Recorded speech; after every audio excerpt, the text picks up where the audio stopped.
Bienvenidos. Hoy vamos a adentrarnos de lleno en una maquinaria fascinante, súper dinámica y que, aunque no lo parezca, opera silenciosamente dentro de cada hoja, tallo y raíz de nuestro planeta. A ver, es muy fácil mirar la vegetación y pensar que es un simple paisaje, ¿verdad? Un telón de fondo estático. Pero la realidad es que justo bajo esa corteza aparentemente inmóvil hay todo un complejo sistema industrial trabajando a toda máquina, literalmente, para mantener la vida en la Tierra.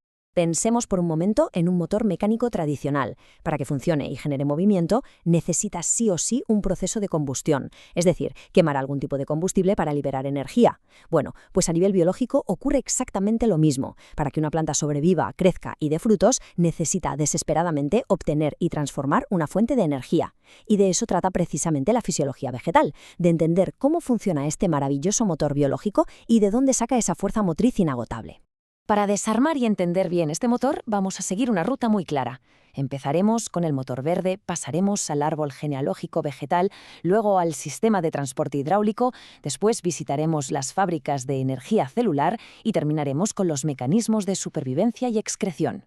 Así que vamos a sumergirnos en esto y a ver cómo arranca la máquina. Sección 1. El motor verde, impulsando el mundo vegetal.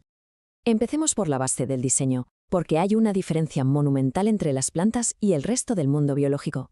Básicamente, las plantas son los grandes productores de la naturaleza, lo que llamamos organismos autótrofos.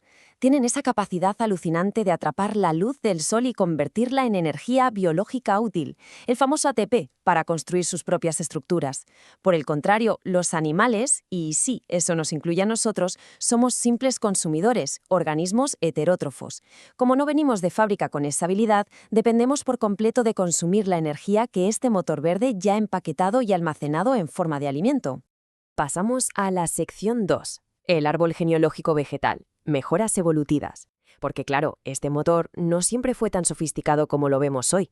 A lo largo de millones de años, las plantas han ido recibiendo enormes actualizaciones de ingeniería. Los primeros modelos, como los musgos o briófitas, eran diminutos y no tenían vasos conductores, absorbían agua por pura difusión. Luego aparecieron los helechos, estrenando por fin unas tuberías internas reales. El gran salto vino después con los pinos y otras gimnospermas, que inventaron la semilla desnuda. Y la joya de la corona llegó con las angiospermas, como los manzanos, que desarrollaron flores y frutos para proteger esa semilla con una armadura perfecta. Es una evolución verdaderamente brillante.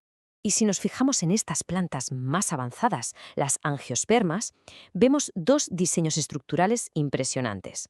Por un lado, las monocotiledonias, como una simple brisna de hierba o el maíz, con venas paralelas y raíces que parecen una cabellera desordenada. Por otro lado, las tititiledonias, como los grandes árboles frutales.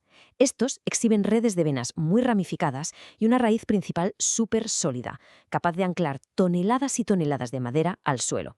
Sección 3, el sistema de transporte hidráulico, la fontanería de la naturaleza.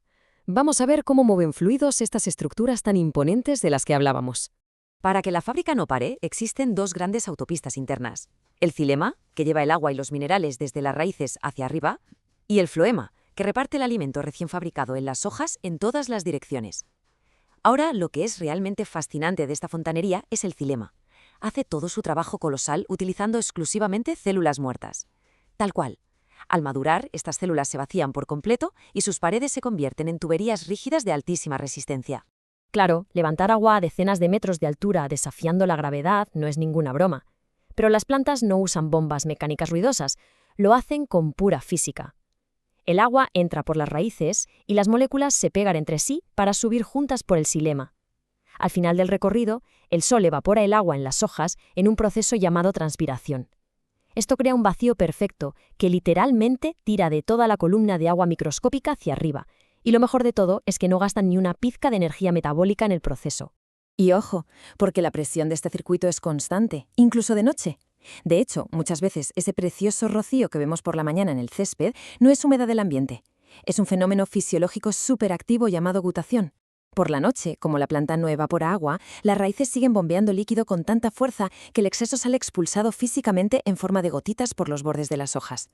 Como podemos ver, este motor no duerme nunca del todo. Sección 4. Fábricas de energía celular, las micromáquinas. Hagamos zoom a nivel microscópico para ver exactamente dónde se genera toda esta potencia. A diferencia de una célula animal, que es bastante blanda y maleable, la célula vegetal está prácticamente acorrazada. Tiene una pared celular muy fuerte que le da integridad estructural. Además, cuenta con los cloroplastos, que son básicamente sus propios paneles solares verdes, y una enorme vacuola central que funciona como un tanque logístico gigante para guardar agua y nutrientes de reserva. Toda esta estructura química celular tiene mucho que ver con nuestra vida cotidiana. Por ejemplo, en esa pared celular hay una sustancia llamada pectina, que actúa como un auténtico cemento, manteniendo unidas a las células. ¿Alguna vez al morder una manzana fresca habéis notado que al acercaros al corazón, al centro, la textura cambia de repente y se vuelve más harinosa o cremosa? Pues lo que se percibe en ese instante en el paladar es literalmente la pectina perdiendo su firmeza original. Increíble, ¿no? Pero la verdadera magia de este motor ocurre dentro de los cloroplastos a través de la fotosíntesis. Es la línea de ensamblaje más importante de nuestro planeta. Toman un gas que no podemos ver, el dióxido de carbono, lo mezclan con agua y luz solar y lo transforman físicamente en materia sólida, en glucosa. Y por si fuera poco, sueltan oxígeno como si fuera un simple subproducto de escape. El proceso funciona como un trabajo a 2 turnos. En el primer turno, la fase luminosa atrapa la energía del sol y rompe la molécula de agua. En el segundo turno, la fase oscura o ciclo de Calvin entra a jugar una enzima que es absolutamente crucial, la rubisco. Su grandísima y única responsabilidad es atrapar el carbono que flota en el medio ambiente para fijarlo permanentemente y empezar a construir los ansiados carbohidratos. Y aquí viene un número espectacular, 38. Para sacarle partido a esos carbohidratos recién fabricados, entran en acción las mitocondrias de la planta. A través de un proceso llamado el ciclo de Krebs, a partir de una sola molécula de glucosa que tanto le costó crear, las células pueden extraer hasta 38 moléculas de ATP, la moneda energética biológica. Estamos hablando de una eficiencia de rendimiento que es una auténtica barbaridad. Llegamos a la última parte, la sección 5. Mecanismos de supervivencia y excreción, escape y defensa. Porque un buen motor industrial también tiene que gestionar muy bien sus escapes y defenderse en un entorno que suele estar lleno de amenazas. Las principales válvulas de escape de la planta son los estomas. Son unos poros enanos en las hojas que se abren y se cierran, controlados por unas células llamadas oclusivas. Su trabajo es una negociación la vida o muerte continua. Tienen que abrirse para dejar entrar el dióxido de carbono, vital para la fotosíntesis, pero cada vez que lo hacen corren el gravísimo riesgo de dejar escapar demasiada humedad y secar la planta por completo. Y luego está el tema de los residuos, que es para quitarse el sombrero.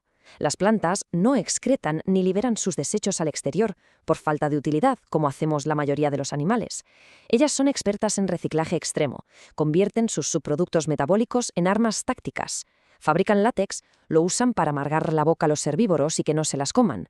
Resinas las utilizan como unos potentes anticongelantes. Sintetizan aceites esenciales o néctar, los usan para sobornar y atraer a los insectos polinizadores. Absolutamente todo sirve a la supervivencia del diseño. Cuando te paras a pensar en la magnitud de toda esta ingeniería, te quedas maravillado. Literalmente, toda nuestra biosfera, toda esta complejidad, se mantiene a flote gracias a la capacidad de estos gigantes silenciosos para atrapar luz, fabricar su propio combustible, transportarlo masivamente y convertir sus propios desechos en unas herramientas de supervivencia increíbles a largo plazo. Ojalá que, llegados a este punto, dejemos de ver a las plantas como un simple decorado estático de la naturaleza. Para nada. Son en realidad las fábricas químicas más masivas y sofisticadas que existen en nuestro mundo, funcionando con unos sistemas vasculares y productivos que operan con una eficiencia asombrosa, día tras día. Así que, después de desarmar y conocer a fondo este mecanismo, la manera de ver el entorno ya no puede ser la misma. Nos queda una reflexión bastante intrigante. La próxima vez que veamos un simple árbol en un parque o en la montaña, ¿qué maravillas industriales ocultas nos imaginaremos trabajando ahí dentro, moviendo toneladas de agua y construyendo vida en completo silencio, justo debajo de esa corteza inamovible? Nos despedimos con esta pregunta, esperando que la curiosidad por el mundo natural siga creciendo siempre, impulsada por este motor verde imparable.